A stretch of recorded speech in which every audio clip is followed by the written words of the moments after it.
היי, ברוכות הבאות לבלוג הראשון שלי. אז היום אני רוצה לספר לכם על החוב הקרמטי הענק, שאני סוגרת עכשיו מגלגול קודם שהיה לי. אבל לפני זה אני רוצה להציג את עצמי. אז היי, אני שרית ירושלימסקי, אני מאמנת הוליסטית עם נגיעות של מכשפה. ואיך אני שמחה שאתם כאן היום. אז בואו פשוט נתחיל בסיפור. לפני בערך שנה וקצת התוודעתי באמת לכל הסיפור הזה של שחזור גלגולים, של מסע הנשמות, של כל הדבר הזה. זאת אומרת, תמיד האמנתי, אבל ברמת כמה שקראתי על זה והבנתי שאכן זה אמיתי. זה היה פשוט תקופה שממש נפתחו לי יכולות התקשור, נפתחה לי העין השלישית, וממש התחברתי. זאת הייתה תקופה של התעוררות רוחנית מאוד מאוד גדולה בשבילי. ובתקופה הזאת היה לי נורא נורא קשה. הייתי בדיוק בעיצומה של הסבת מקצוע, ולא היה לי אומץ לדבר. לא על זה שאני עושה הסבת מקצוע, לא על המקצוע החדש שאני עומדת ללכת אליו, שזה האימון, לא על העובדה שאני מאמינה בכל מיני דברים שהם איזוטריים, לא על רוחניות. לא היה לי אומץ לדבר על הנושאים האלה בפרהסיה, ורוב הזמן נורא נורא פחדתי מביקורת, ופשוט ממה שאנשים יגידו. באותה תקופה הכרתי באמת את עניין הגלגולים ואת שחזורי הגלגולים, והחלטתי שאני עושה שחזור גלגולים, כשבשחזור הזה אני אבקש שיראו לי למה כל כך קשה לי לבטא את עצמי בגלגול הזה. כי באמת זה אחד הקשיים הכי גדולים שלי. היו ועדיין. אז באמת עשיתי את השחזור. בשחזור ראיתי, אני לא אלאה אתכם בכל מה שראיתי בשחזור, אבל אני כן אספר את הנקודות החשובות, שזה שראיתי שהייתי אישה שנידו מהחברה, בגלל שהיא האמינה בכל מיני דברים שלא הסתדרו עם החברה שהיא חיה בה, דברים שקשורים לריפוי, דברים שקשורים ליקום, דברים שקשורים לרוחניות, ואפילו ברמה שהיה לה איזשהו אהוב שגם נטש אותה, כי הוא פחד שיזהו אותו ביחד איתה, ובאמת לקראת רגע המוות שם בגלגול הזה, כשביקשתי שהראו לי איך מתתי, הראו לי באמת, והרגשתי בכל הגוף שלי חום, כאילו אני כבולה בשלשלות ואני מנסה להשתחרר מהן, והיה לי ברור כשמש ששרפו אותי בחיים. תבדקו בדפי ההיסטוריה, זה באמת משהו שהיו עושים פעם. מפה לשם עברה בערך שנה וחצי כמעט, פלוס מינוס, מאז השחזור הזה.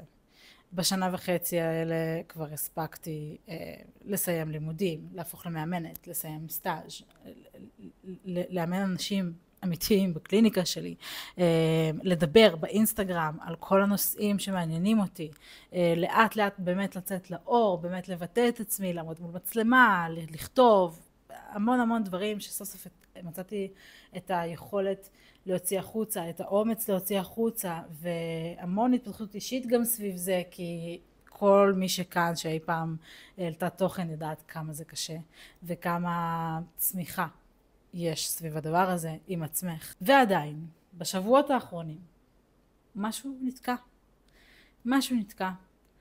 איזושהי חסימה. הרגשתי שמשהו לא קורה, דברים לא מגיעים אליי, וגם כשהם מגיעים הם מתמסמסים. אני מרגישה שאני על איזשהו סף של עוד איזשהו קילוף של שכבה שלי, ולהפוך להיות עוד יותר אני, ומשהו שם תקוע, איזושהי פרדיגמה, איזושהי אמונה מגבילה שפשוט עוצרת אותי מלהיות fully myself.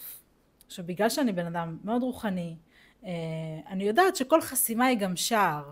כל חסימה יש לנו שם איזשהו שיעור לעבור, יש לנו שם משהו חשוב שאנחנו צריכות להבין. והמשהו חשוב הזה שאנחנו צריכות להבין הוא הרבה פעמים קשה.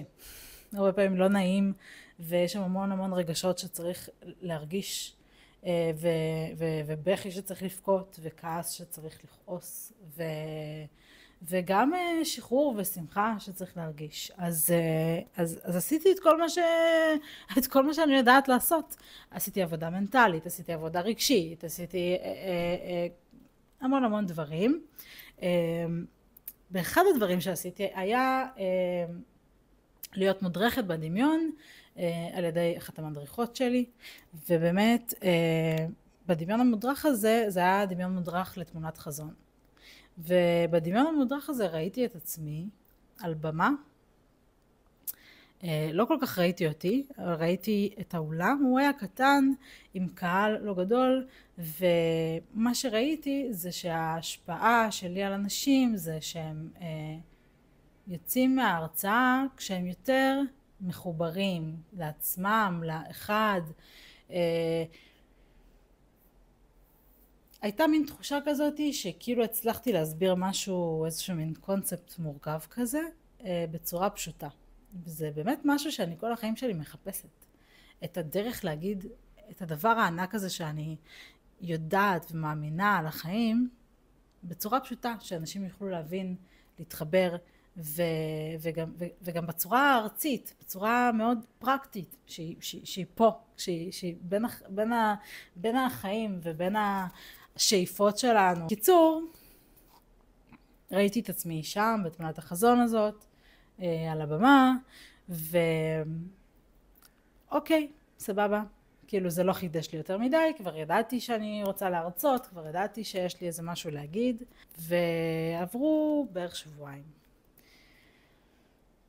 עד שלפני כמה ימים התחלתי לקבל מסרים ברורים, גם עם התקשרות וגם אני עם עצמי בקלפים ובכל מיני דרכים, שאני מגיעה לאיזשהו סיום של חוב קרמטי מאוד מאוד גדול שאני משלמת. זאת אומרת, אני מגיעה לאיזשהו סיום של שיעור שהוא לא רק מעכשיו, מהגלגול הזה, ממה שקרה לי בילדות, עם ההורים וכל החסמים שיש לי, אלא משהו יותר גדול, איזשהו חסם שהוא מגיע כבר מגלגול אחר. ולא ידעתי מה מומי, כי עשיתי כמה שחזורי גלגולים מאז, ולא הבנתי בדיוק במה מדובר, איזה חוב בדיוק, איך אני מטמיעה את זה עכשיו בחיים שלי. עד שלפני יומיים, קמתי בבוקר, אני כל בוקר עושה טקס בוקר כזה, עם נר וכותבת לי ועניינים, ופתאום הרגשתי פשוט התעלות רוחנית מאוד מאוד גבוהה. הרגשתי ממש המון המון המון פרנה, אנרגיית חיים עוברת דרכי, והבנתי שיש פה איזה משהו מיסטי היום, יותר מהרגיל. אז התיישבתי עם עצמי למדיטציה.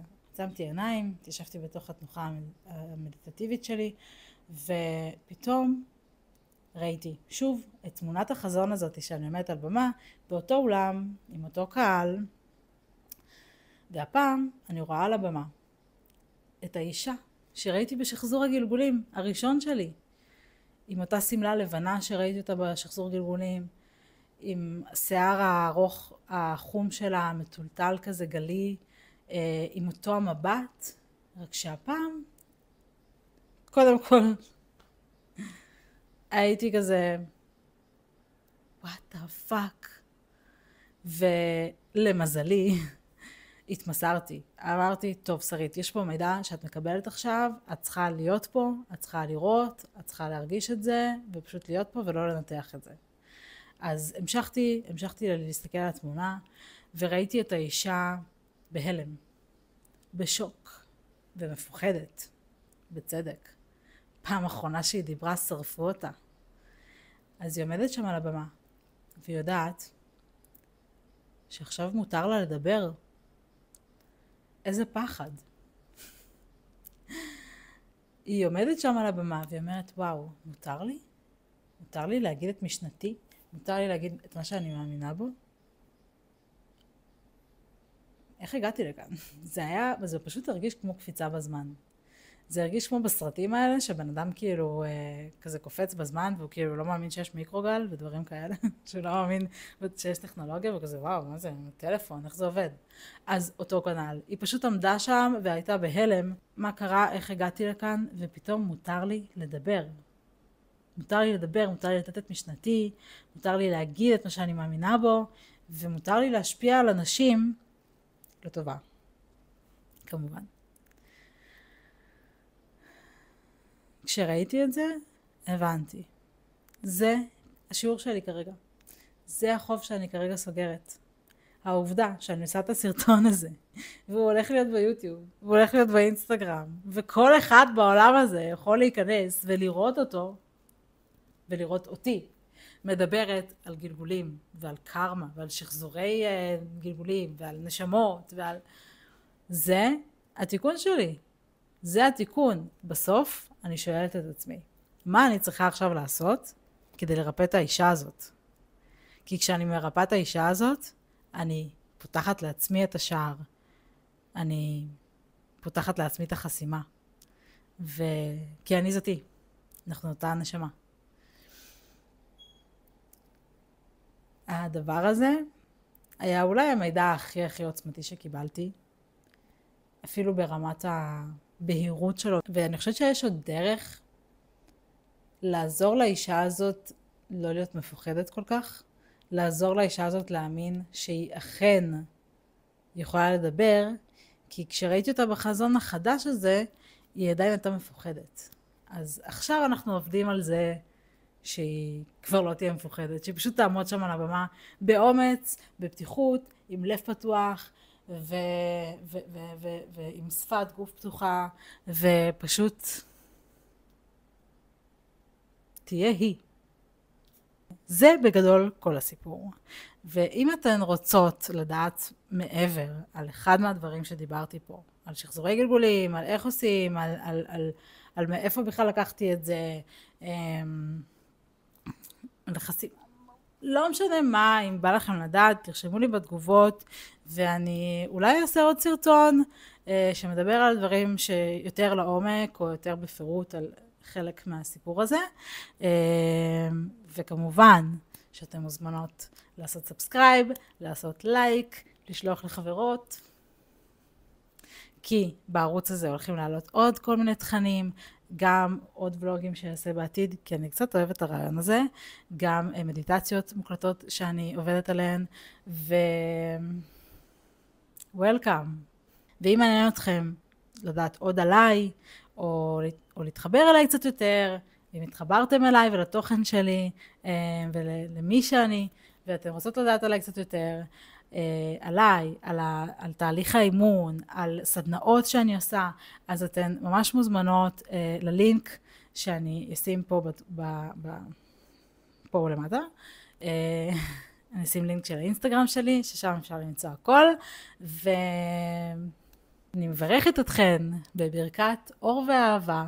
תודה שצפיתן, ספרו לי מה אתם חושבות, גם אם אתם חושבות שאני משוגעת זה בסדר, ונתראה.